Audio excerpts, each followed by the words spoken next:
Hello student, नमस्कार सभी को। आज है हमारा कक्षा 7 का अध्याय नंबर 4, जिसका नाम है राजस्थान में कृषि विपणन। तो राजस्थान में जो कृषि है, उपज मंडियां हैं, इनके बारे में जो क्वेश्चन निकल के आएंगे वो आपको इस वीडियो में देखने को मिलेंगे। तो आज का हमारा पहला क्वेश्चन है, कृषि उपज मंडी के संबंध में सत्य कथन कौन सा है। तो कृषि उपज मंडी क्या होती है? कृषि उपज मंडी एक बाजार है जहां पर कृषि उपज को खरीदा व बेचा जाता है। बिल्कुल सही है। कृषि उपज मंडी के माध्यम से किसानों को अपनी उपज का उचित मूल्य दिलाने का प्रयास किया जाता है। ये भी आपका विकल्प सही है। अगला है आपका, ये बाजार नियमों के माध्यम से संचालित होते हैं, इसलिए इन्हें विनियमित बाजार भी कहा जा सकता है। ये भी आपका विकल्प सही है। तो सभी विकल्प हैं आपके यहाँ पर सही हैं। नोट है आपका, इन बाजारों का विनियम जो विनियमन है ये कृषि विपणन बाजार समिति द्वारा किया जाता है। ये भी आपको ध्यान रखना है। अगला है आपका, राजस्थान राज्य की कृषि विपणन बोर्ड की स्थापना के बारे में पूछा गया है कि राजस्थान राज्य कृषि विपणन बोर्ड की स्थापना कब की गई थी। तो ये आपकी हुई थी आपकी 1974 ईस्वी में। यहाँ आपको डेट याद रखनी है। 1974 ईस्वी में राजस्थान राज्य कृषि विपणन बोर्ड की स्थापना की गई थी। राजस्थान जो राज्य कृषि विपणन बोर्ड कृषि उपज मंडी तथा इस तरह की अन्य मंडियों की स्थापना तथा विकास के लिए कार्य करता है। ये आपको ध्यान रखना है। अगला आपका, कृषि विपणन के अंतर्गत आने वाली गतिविधियां व सेवाएं कौन हैं। तो ये आपकी भंडारण है, ट्रेडिंग जिसे, और परिवहन और प्रसंस्करण, ये सभी जो गतिविधियां हैं वो आपकी कृषि विपणन के अंतर्गत आती हैं। ये आपको ध्यान रखना है। अगला है आपका, कृषि उपज मंडियों की आय का सोर्स क्या है। तो कृषि उपज मंडी की आय का जो सोर्स है वो क्या है।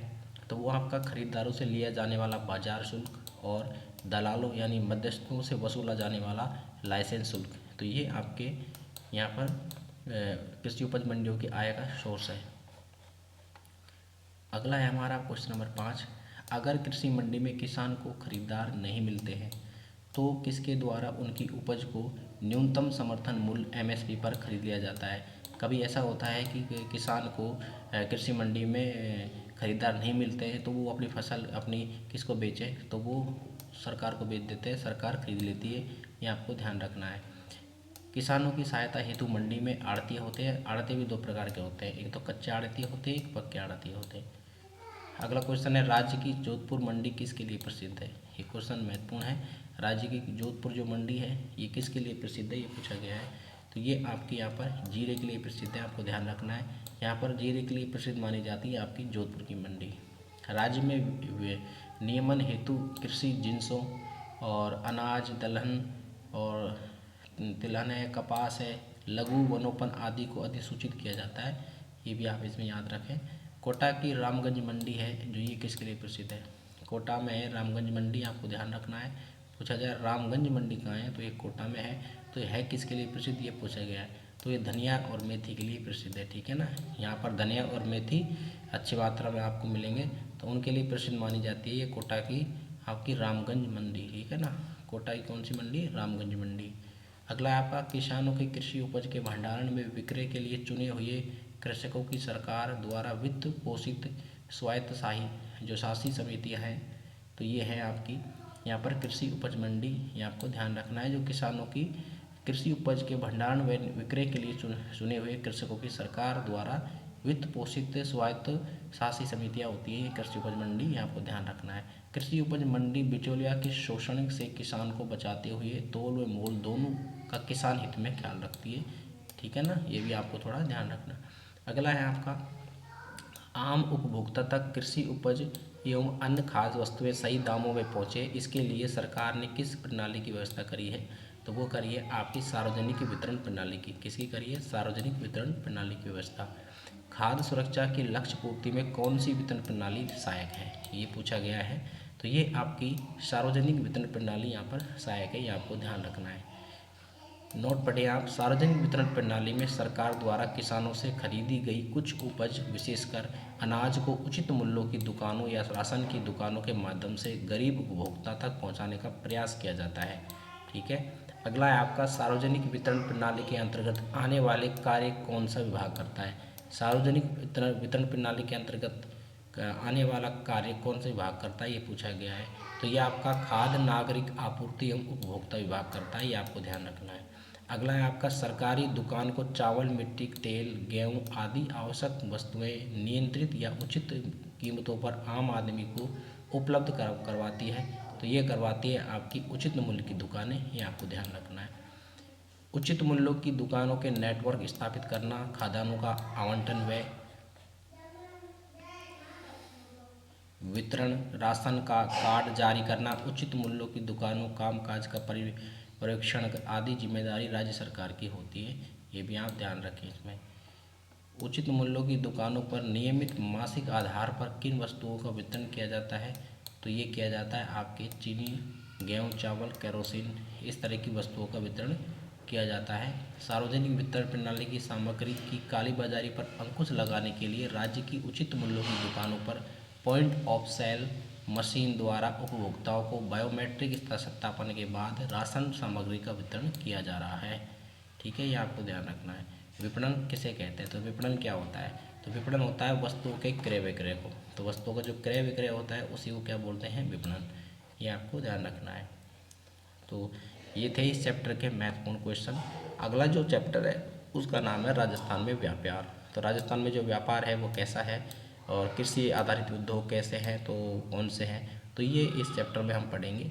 तो इसका हमारे वन लाइनर क्वेश्चन की तरफ चलते हैं। पहला है आपका, अधिकांश उद्योग कृषि आधारित होते हैं। ज़्यादातर उद्योग होते हैं वो कृषि पर आधारित होते हैं। राजस्थान पुलिस में क्वेश्चन पूछा गया है। सूती वस्त्र उद्योग राजस्थान का प्राचीन, परंपरागत, संगठित एवं सर्वाधिक रोजगार देने वाला सबसे बड़ा कृषि आधारित उद्योग है। तो एक कृषि आधारित उद्योग है सूती वस्त्र उद्योग, जो कि राजस्थान का एक परंपरागत है, सबसे प्राचीन है। ये आपको ध्यान रखना है। ये भी क्वेश्चन पूछा गया है, राजस्थान पुलिस 2024 में पूछा, आरएस में भी पूछा जा चुका है क्वेश्चन।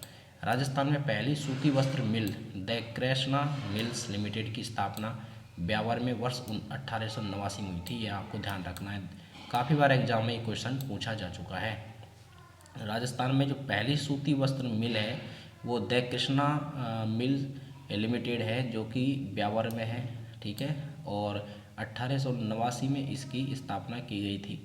ठीक है, ये आपको ध्यान रखना है। ये सूती वस्त्र मिल है, ये आपको ध्यान रखें, ये काफ़ी बार एग्जाम में पूछा गया है।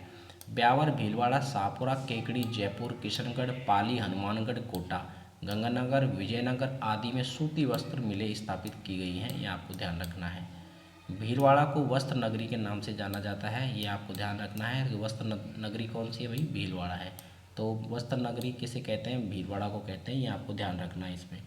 अगला हमारा क्वेश्चन है, ऑब्जेक्टिव क्वेश्चन है हमारा पहला वाला, निम्न में से कृषि आधारित उद्योग की श्रेणी है। तो कृषि आधारित जो उद्योग की श्रेणी है वो कौन सी है? तो वो आपकी वृत्त उद्योग, जो बड़े उद्योग होते हैं, और लघु कुटीर उद्योग, ये सभी कैसे हैं? ये कृषि आधारित उद्योग की श्रेणी में आते हैं। अगला है हमारा, राजस्थान में कृषि आधारित बड़े उद्योग हैं। तो बड़े उद्योग हैं हमारे राजस्थान में कृषि आधारित, वो है आपके यहाँ पर सूती वस्त्र उद्योग और चीनी व शक्कर उद्योग। तो ये आपके जो उद्योग है ये आपके बड़े उद्योग हैं कृषि पर आधारित।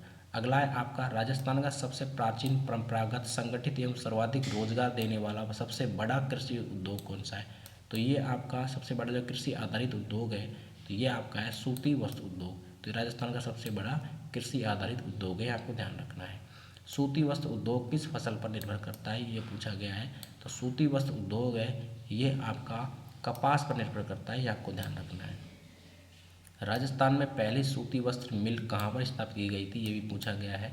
तो पहली सूती वस्त्र जो मिल स्थापित की गई थी राजस्थान के अंदर, वो की गई थी आपके ब्यावर अजमेर के अंदर। कब की गई थी? 1889 में। ये आपको डेट याद रखनी है, 1889 में। अगला है आपका, राजस्थान की पहली सूती वस्त्र मिल नाम क्या था उसका? द कृष्णा मिल्स लिमिटेड, जो 1889 में इसकी स्थापना की गई थी। ये आपको नाम और इसकी डेट याद रखनी है आपको। अगला है आपका क्वेश्चन नंबर है आपका यहाँ पर 7वां, वस्त्र नगरी के नाम से जाना जाता है वस्त्र नगरी। तो वस्त्र नगरी है, हम जानते हैं भीलवाड़ा को। तो भीलवाड़ा क्या है? वस्त्र नगरी के नाम से अब इसे जानते हैं। भीलवाड़ा को राजस्थान का मैनचेस्टर भी कहा जाता है, ये भी आपको ध्यान रखना है। राजस्थान का मैनचेस्टर भीलवाड़ा।